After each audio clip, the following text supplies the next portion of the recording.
Heyo, it's GrandGoten, and finally, Dragon Ball. About time the channel named after a Dragon Ball character actually looks at Dragon Ball. After Friends, I decided I would actually look at a game I really enjoy, and also finally look at a Dragon Ball game. Yes, I know I did Dokkan video, but that was just a summon for the boys and Trunks, so I don't think it counts. I fucking love Dragon Ball. I've reread the manga many times, rewatched the anime many times, and participated and bared witness to the horrible, horrible Twitter scene it has. Who knew people on the internet misunderstood so many characters all the time? It can't be because of terrible English dubs, or a refusal to read the manga, or watch the anime subbed in any capacity. No, it can't be it. Dragon Ball is no stranger to video games. They never stop shitting them out in some capacity. Every year, we gotta have some kind of Dragon Ball game, something. I don't care what the fuck it is, gotta have a Dragon Ball game apparently. Bandai Namco gotta take the not releasing an anime game each year and actually polishing them properly challenge. They're failing it. It's Dragon Ball Advanced Adventure, baby! I love this game. I really love Advanced Adventure. I'm not even going to hide this right now. I adore this game. When I was going through a big emulation phase and playing all the Dragon Ball games on GBA, I went straight into this and went in hard, unlocking everything, finishing everything. So expect a lot of shilling, because I am not hiding this. Comment down your favorite Dragon Ball game or game you feel you go way too hard on. Advanced Adventure starts with the humble beginnings of Goku and Bulma. You know, boy meets girl by crashing a car into him, he picks it up and she shoots him in the fucking head. Advanced Adventure likes to skip over certain details of the early Dragon Ball story, so just letting you know that right now. Guess what was left out in Goku and Bulma's initial encounter? And the first level is super simple. Guess your use of the controls, you can see what Goku is currently capable of, and my little boy is capable of doing a whole lot. Also just gonna say this right now, the European version triumphs over the US version. Better logo, the fact that we get the Japanese voice actors, it's just better. I like hearing little Kintone from Masako Nozawa as opposed to Stefan Alvarez's Nimbus. I ain't knocking the dub, kinda. Goku controls wonderfully. His normal ground speed is a tiny bit slow for my liking, but once his dash starts, it's smooth sailing. Standard combo mashing for the B button, but when you press up and B, it allows you to spin the Noibo, and when timed right, it'll allow Goku to deflect bullets right back at enemies. That is cool, largely unusable, but it's just there to But pressing up and B in the air gives Goku a nice little up kick that when timed right can deflect rockets, missiles, and the occasional bomb, but it's a much better and way more satisfying way to get that shit off. You just jump kick, bang, straight back at that bitch. In the air, down B gives Goku a lovely little dive kick, which is just great, especially when you hit an enemy just right. You're gonna follow it with a normal standard B button in the air, which just smacks him with the Noibo. But obviously just having normal moves is not good enough. Gotta have those supers, baby! Pressing the L button has Goku spin the Noibo like it's going out of style. It just hits enemies in a nice AoE attack. The use of the R button is just for key blasts, which as the story progresses, they get even stronger, going from a really pathetic little pa to a nice big blue Kamehameha, making most encounters a joke. And holding down R and pressing L allows Goku to do a special move where he just rapid fire hits something and then fires off a beam. It takes a bar off your key bar, but it's kind of worth it when you're against a boss actually. It does massive amounts of damage. Really cool as well. So obviously with the first level we get introduced to the general flow of how levels will go, going from left to right to reach the end, with the occasional moments where you must fight small waves of enemies to keep going, and then flying off the beaten path for some little goodies like food to heal Goku or collectibles, or even power-ups just to make him that little bit better. And with the end of the first level, we do save Turtle from the Bear Bandit and bring him all the way to Roshi to get Kintone and the Dragon Ball, and now we have access to air battles for the game. And of course I think you know what little part is skipped over through the Roshi encounter initially. And for Sky Battles, we just head straight into one by reaching the village terrorized by Oolong. It would have been fun fighting him in his giant robot form. Instead, we go straight to the Sky Battle with him in his bat form and rocket form. And I gotta say, air battle music slaps. It's repetitive as shit, but goddamn, it slaps. Oolong's like super fucking easy as well. He gives it shit, no issues at all. And after that, we make our way to the desert, where we encounter Yamcha in his only proper appearance in the game. He makes no appearances in any of the tournaments. You don't see him around near Frying Pan Mountain when you're with Gyumao. Just nothing. Yamcha's gone. He's not at the Uranai Barber tournament or anything. He's just ignored entirely. I mean, the fight with him's actually quite fun though. It's just that he gets thrown away instantly. Hua's a little bitch dropping bombs on you during it, but but it is still a good fight. It's just poor Yamcha, left to that. And with no Yamcha, fuck it. No Chi-Chi. No Chi-Chi for you as well. Just the racer. Get rid of her. We do have Roshi popping up and fucking up Frying Pan Mountain for Gyumao. And Goku learning the one-bar key attack. Very pointless little level considering what happens in it. But at least you're introduced to the really fun broken move of the game. However, we get a great level in Pilaf's castle. A lot of paths to go through to get little extra goodies, power-ups of Goku and such, or just food or points or extra lives that just lie around the castle. And we're introduced to bear soldiers and robot enemies. But still no Yamcha. And no Goku becoming the Uzaru and destroying the place. But we still get Oolong's big moment of wishing for the comfiest pair of panties. Also, this is where I figured out you could do the wall jump. I didn't know there was a wall jump in this game for the longest time, and I feel like an idiot considering there's a part in the Red Ribbon Army saga that I get stuck on sometimes. Oddly enough, they made sure to keep Bulma in her bunny girl outfit at one point during the search for the Dragon Ball saga, and it's quickly swapped out. There's no mention of why she's wearing it or anything because there's no monster carrot part. So what was the point? Now we can get ourselves onto the 21st Tenkaichi Budokai, get the training out of the way with Roshi and meet Krillin. All that good stuff. And with the wonderful noseless runt that is Krillin, we get only some of the training that Roshi puts them through. We get a really neat level using the part where Roshi throws a stone into the woods, where Krillin and Goku must find the rock before each other and bring it back to him. You travel through the level in one direction, find the rock, get dicked over by Krillin, and then have to race all the way back to face off against him. It's actually really cool, since the level then opens up, adds a few little extra goodies for you for having to trek through that level already and wants you to memorize where you've already been. It's like training almost. And then you smash rocks. You don't gotta push the rock like Roshi wants you to do, you gotta smash the fuck out of 10 rocks and then you gotta make it snappy because time's a wasting for that tournament. And then there's a tutorial for the one-on-one game mode of Advanced Adventure, and I like it. It's super simple. There is an insane amount of thought that needs to be put into it, especially against the AI because you can just bum rush them and it's fine. It beats the shit out of Supersonic Warriors and Taiketsu for one-on-one fighters in Dragon Ball games. Supersonic Warriors 1 and 2 aren't great, and Taiketsu speaks for itself. And now we get the 21st Tenkaichi Budokai, and we fight all of Goku's opponents, you know, Giran, Namu, Jackie Chun, the mysterious bastard that Jackie Chun is, and they change it so Goku wins the 21st Tenkaichi Budokai. What the fuck? My betrayal. How can I suggest this game for its accuracy over just reading the original manga and watching the anime? But it's over. It's really fun. 1v1 mode is great. I love it. Super simple, like I said, but just really fun. But now it's on to Red Ribbon. Yeah.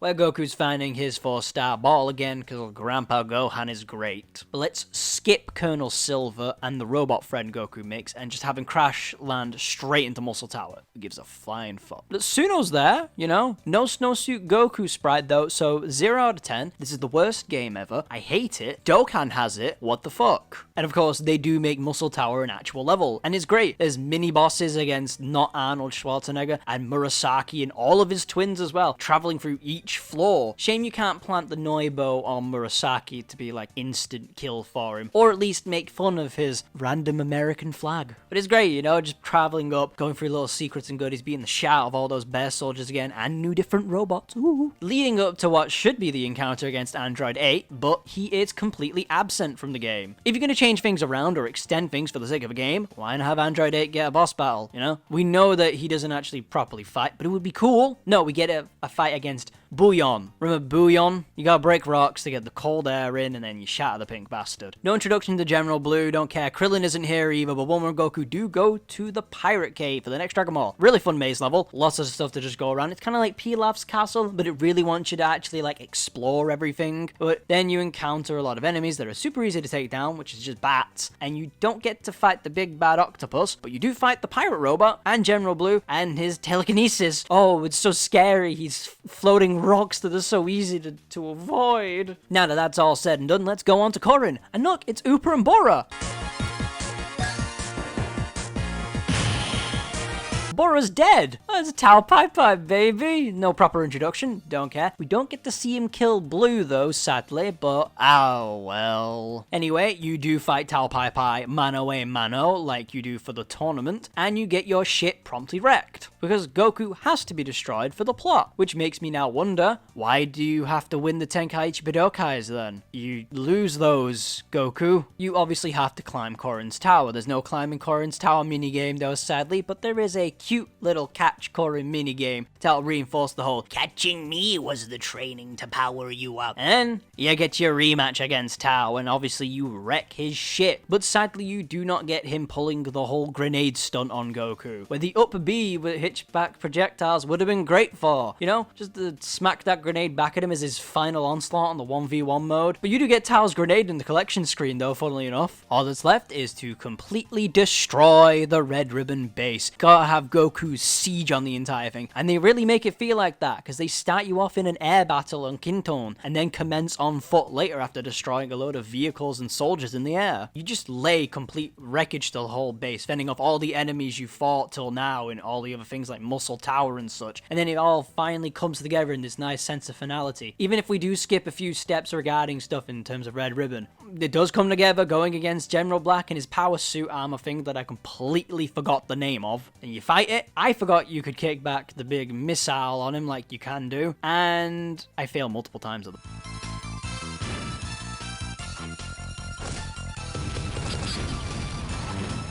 Now, obviously, we've got to find that Dragon Ball that's trapped in a car. So, of course, we must go visit Roshi's sister, Urnai Baba, and use her crystal ball to find it. There's no Dracula Man, no Invisible Man, no Bandages the Mummy, despite Goku fighting him. But we do get Devil Man, and there is a lovely little touch where he uses his Devil Might Beam, and obviously it has no effect against Goku, so you just begin the fight naturally. This is very cute. And then, obviously, the Masked Man, Grandpa Gohan! How happy that they kept in Goku's little crying and such. It was worth losing Dracula, Invisible Man, and Bandages, honestly. I don't care about them. And we didn't have to go through the whole elaborate flashing Bulma for Roshi so Invisible Man was seen thing. And then it's straight to fighting the Pilaf gang so that we can get that Dragon Ball. Their combined might in the giant Pilaf combined mech. You can deflect missiles. It's a very easy fight. Very simple fight that's really fun. So all I did was kept knocking the bombs and the missiles and the bullets right back at them. Not putting in a lot of effort myself. And now it's time to go against God, which is a regular thing Goku does anyway, and revive Bora!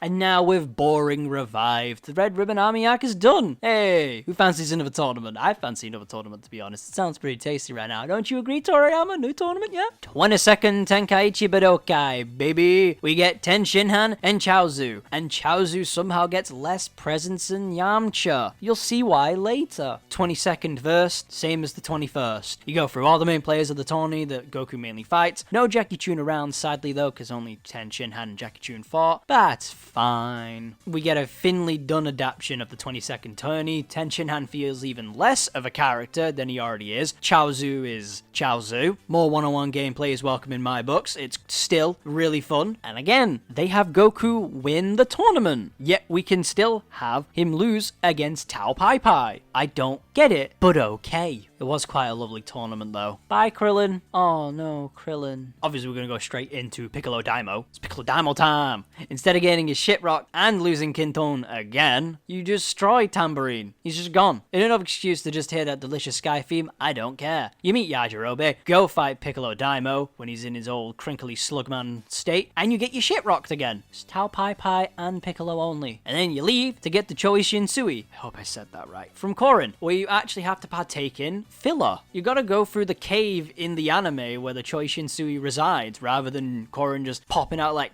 I had this entire time. So obviously then, Goku bum rushes straight to Piccolo Daimo, and oh no, Ten Shinhan, oh baby, you can't fight a drum. So you take the drum out, and then you start murdering every one of Piccolo's children. And it's great. It's like the Red Ribbon Siege all over again, but with fun demon bashing. And then it's that last one-on-one fight against a youthful Piccolo Daimo. The game glosses over his rejuvenation and mentioning of him killing Roshi. They don't even mention that Chaozu gets killed at all.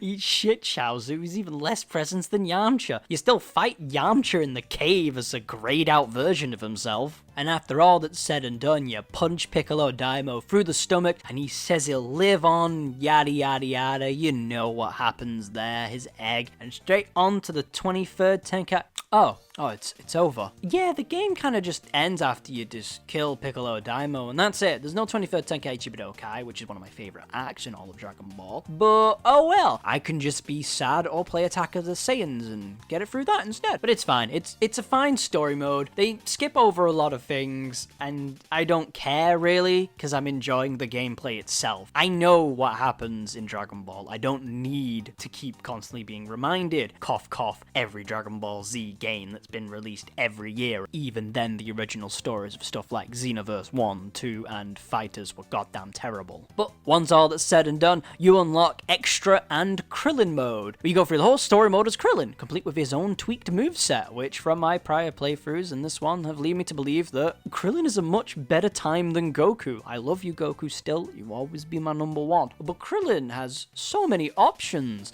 You can get rid of the deflect bullet options that you'll never use anyway, and Krillin gains this sweet kick that launches enemies into the air, and then his air game. Whew!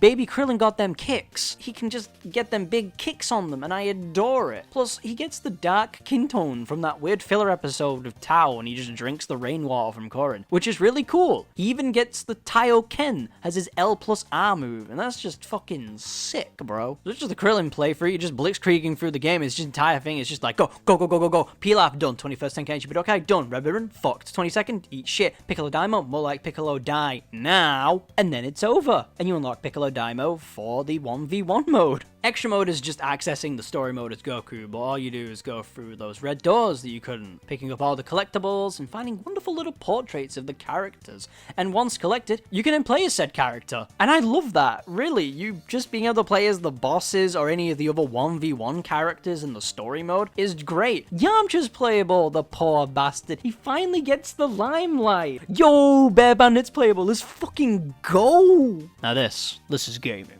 I love Dragon Ball Advanced Adventure. Yeah, it doesn't accurately adapt the story and randomly uses filler, but I don't care. It's great. If I'm going to experience the story, like I said, I'll read the manga or watch the anime, you know? I'm not stupid. It's just a fantastic beat 'em up through and through. It's incredibly short, has a lot of replay value. Again, Krillin mode, extra mode, all of the random bosses and other enemies that can be playable just to see what they can do. It's great. 1v1 survival mode. Cyborg Tao is in this, but nothing from the 23rd Tenkaichi Budokai except the hymns available. I don't get it. I don't care. It's still cool. And I see nothing wrong with this game. It just is a short, lovely time. Also, what is wrong though is all the reviews back when it came out. Shit like it being rated mediocre by IGN. Is IGN wrong? Yes. Shit, it must be a Tuesday. I hope you enjoyed the video. I'm thinking I'll look into more Dragon Ball games for now. I've actually got to make my namesake mean something. It's GrandGoten, but he's looking more at Power Rangers than he is at Dragon Ball. Maybe I'll play some Xenoverse 2 here and there. Who knows? I do want to gush about Dragon Ball Fusions because it's a goddamn